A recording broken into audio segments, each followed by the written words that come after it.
luar biasa. Kena Betul. Persija, Marco bilang tadi, bagaimana Persija bisa juara?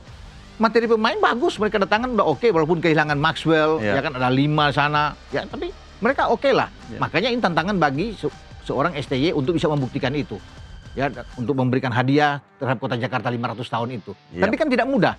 Semua klub berbenah, termasuk Persebaya loh. Persebaya. Arema Malang, Bayangkara, Dewa Persebaya United, juara Bali Piala United. Presiden, Mereka juara Piala Presiden. Jadi semua ini ingin juara.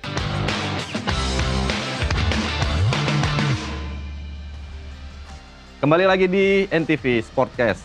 Bang Ropan, kita tinggalkan dulu FIFA Asian Cup, kita tunggu nanti pengumuman resmi PSSI dan kita lihat bagaimana permainan tim utama Indonesia di FIFA Asian Cup nanti. Kita bergeser sedikit ke kompetisi yang menjadi itu saja awal dari timnas dikatakan, karena di sini akan digodok para pemain untuk nanti tentu akan ke timnas. Sejauh ini kira-kira prediksi Bang Ropan seperti apa nanti persaingan Super League ini di musim ini? Kalau kita lihat kan kemarin ya juara bertahan, yang satu-satunya yang uji coba ke luar negeri kan cuma Persija. Sisanya rata-rata di Indonesia semua. Persib kemarin main di Dewata Challenge Series kalau nggak salah dan menang juara. Lalu Persija ke Thailand, mereka uji coba juga kemarin lawan Polistero menang. Dan hari ini ada uji coba lagi, nggak tahu hasilnya apa, belum diumumkan. Sejauh ini dua klub ini dulu, Persib sebagai juara bertahan, seperti apa? Sepeninggal dari siapa pelatihnya? Bojan Hodak. Bojan Hodak kenapa? Iya. Hari ini kan musim ini tanpa Bojan Hodak, kekuatannya seperti apa? Ada beberapa pemain juga yang hilang, termasuk salah satunya bek yang memang kemarin menjadi andalan mereka, Federico Barba yang ke Palermo kemarin. Kalau bicara soal Maung Bandung, Persib adalah Persib. Yang 3 musim terakhir menjadi juara hat-trick di kompetisi. Tidak mudah bagi sebuah klub yang punya konsistensi yang bagus untuk bisa mempertahankan gelar itu. Itu mempertahankan gelar itu lebih sulit daripada merebut gelar juara, dan Persib bisa melakukan itu melewati sebuah tantangan besar. Karena begini, kalau bicara ujian bagi Persib, mereka sudah teruji. Ketika mereka juara, di zamannya ada Nick Kuipers di situ, ada Da Silva, ada Ciro di sana, Del Pino, Franca yang bermain, kita tahu bersama kan, semua kekuatan itu luar biasa. Gak ada masalah tuh. Padahal satu gerbong pindah semua ke Malut. Tetapi kemudian mereka bisa mendatangkan pemain-pemain bagus kan, termasuk Barba yang bisa muncul kan. Walaupun mungkin untuk urusan ujung tombak masih dianggap kurang dibandingkan Da Silva dan Ciro. Andre Jong katakan, Ramon Tangke kurang begitu oke. Tapi mereka juara juga kan. Ya kan, ada tangan Lucho di sana, Matricardi di belakang, Julio Cesar, ada Berginho kan yang bisa bermain. Tapi akhirnya mereka bisa mengamankan gelar juara. Tidak mudah ketika ada 7-8 pemain top pindah.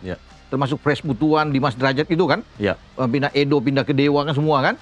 Tapi mereka akhirnya bisa mempertahankan, itu nggak gampang. Tapi pencarian manajemennya itu bagus, cerdas dalam hal memilih pemain untuk bisa menempatkan di setiap lini, di setiap posisi. Nah sekarang ketika Barba pergi juga, banyak mengatakan bahwa lini belakang agak bahaya nih buat. Tapi kemudian mereka bisa menemukan satu sosok yang bisa mengisi posisi itu, walaupun mungkin belum teruji karena kompetisi belum mulai kan.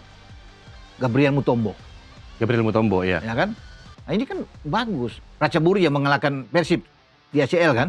Dan dia bermain bagus. Dan kemarin menjadi penentu kemenangan di Dewata Challenge. Gol ketiga kan? Gol comeback-nya kan? Remontadanya mereka. Jadi dia ada di belakang dan bagus mendapatkan sosok yang baik untuk bisa berpasangan dengan Matricardi. Terus tambahan Ragnar juga sekarang. Mereka punya Ragnar dan Sandy Walsh kan, yang dihitung sebagai pemain Indonesia. Tapi mereka mendatangkan Gakuto, Natsudo, misalkan Luka Menalo. Mereka bisa mendatangkan bagus-bagus. Apalagi di depan kan ada Balsa Sekulic. Ya kan? Kemudian kita cetak gol juga kemarin. Cetak gol terus. Dari Piala Presiden udah bikin gol terus kan? Jadi kan bagus untuk bisa mengisi depan. Nah ini mungkin dianggap sebagai Da Silvanya atau Cironya dari Persib itu. Yang menarik kan dia. Nah kekuatan Persib itu didukung juga dengan Mariano Peralta yang datang. Yang batal nggak jadi ke Persija.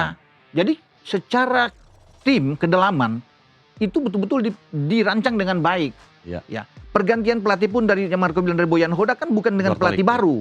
Ini asisten yang sudah lama bersama dia dan tahu bagaimana mengikuti sebagai asisten. Boyak punya gaya itu dan diterapkan. Jadi itu Persib itu tidak mau melepas misalnya Hodak baru adaptasi lagi kalau dengan baru kan. Tapi kalau dengan Igor Tolic yang baru dia udah tahu, tinggal meneruskan apa yang dilakukan oleh Bojan Hodak. Dan bisa dilihat 2 turnamen mereka ikut konsisten, ke final Piala Presiden, kalah adu penalti dan juara di Dewata. Dan juara Dewata. Jadi dia sudah bermain dengan baik sekali, aku bisa melihat. Semua pemain diberikan, pemain-pemain muda juga kan diberikan kesempatan. Fitra di bawah Mistar menggantikan Teja banyak kan. Ada Ikhwan Tanamal yang bermain bagus di kiri kan. Jadi nggak ada masalah. Persija singkat aja, Bang Ropan, di tangan ST akan seperti apa? Itu menjadi tantangan buat Persija. 500 tahun kan. Ya. Mereka memilih untuk ke Thailand dan berarti bagus buat STY. Tapi kenapa saya bilang tantangan? Ini kan STY pertama kali, bukan di tim nasional loh. Di klub untuk pertama kali. Diberikan tantangan itu, nah itu yang menjadi ujian bagi STY. Artinya di 10 pertandingan awal, Persija itu tidak boleh tergelincir, tidak boleh kalah. Menjadi menarik di kompetisi ini bahwa di pekan kedua sudah terjadi big match antara Persija dan Persib. Ya akan berlangsung di GBK. Nah itu tidak boleh kalah. Kalau sampai kalah bahaya. Karena masih ingat musim lalu mereka tergelincir lawan Arema di GBK dan itu menjadi bagi mereka turbulensi yang berat. Di samping ada beberapa hasil yang tidak memungkinkan. Itu yang juga dialami oleh Borneo ketika dikalahkan Bali United kan di kandang. Nah Persib memaksimalkan untuk tidak kalah di kandang. Itu menjadi kunci bagi sebuah klub. Jadi untuk next nantinya Persija juga, kalau bicara Persija, tidak boleh kalah di kandang. Berarti hitungannya akan lebih ketat lagi untuk musim depan. Kan 50 angka sekian kalau menang terus di kandang. Persib kemarin cuma 2 kali draw loh. Persija sama Arema kalau nggak salah yang bisa menang. Satu-satunya klub yang tidak bisa dikalahkan Persib pada musim kemarin Persijap. 2 kali main 2 kali seri. Kalah di Persijap dan draw di luar biasa. Kenapa? Persija, Marco bilang tadi bagaimana Persija bisa juara. Materi pemain bagus, mereka datangkan udah oke, walaupun kehilangan Maxwell, ya kan ada 5 sana, ya tapi mereka oke lah. Makanya ini tantangan bagi seorang STY untuk bisa membuktikan itu. Ya, untuk memberikan hadiah terhadap Kota Jakarta 500 tahun itu. Tapi kan tidak mudah. Semua klub berbenah, termasuk Persebaya loh. Arema Malang, Bayangkara, Dewa United, Bali United. Mereka juara Piala Presiden. Jadi semua ini ingin juara. Artinya rame lah nanti ini. Ini tantangan. Nah, kuncinya bagi Persija untuk juara satu, tidak boleh kalah di kandang. Kalau dia sapu bersih di kandang, semoga sih Persija nggak pindah-pindah kandang lagi. Itu dia, kan ada 2 sekarang. Di JIS sama di GBK. Tapi kalau Persija sapu bersih, saya yakin mereka bisa mengikuti apa yang dilakukan oleh Persib pada musim kemarin. Baik, kita akan menantikan seperti apa persaingan Super League musim ini, dan tentunya beberapa tim juga yang akan, Persib juga akan tampil di ASEAN Champions League, Shopee Cup, ya kemudian di Liga Cup. Ada 4 yang akan tampil. Jadi banyak pertandingan yang akan kita nantikan dalam waktu dekat ini. Dan menarik sekali perbincangan dengan Bang Ropan. Makasih banyak Bang Ropan. Sama-sama Marco. Di tengah kesibukannya masih bisa mampir ke Sportcast. Kita kapan-kapan kita undang lagi. Siap. Baik, itu tadi perbincangan dengan Bung Roni Pangemanan, dan kita akan kembali lagi di NTV Sportcast edisi berikutnya. Saya Marco Temu Bolon pamit undur diri. Ciao.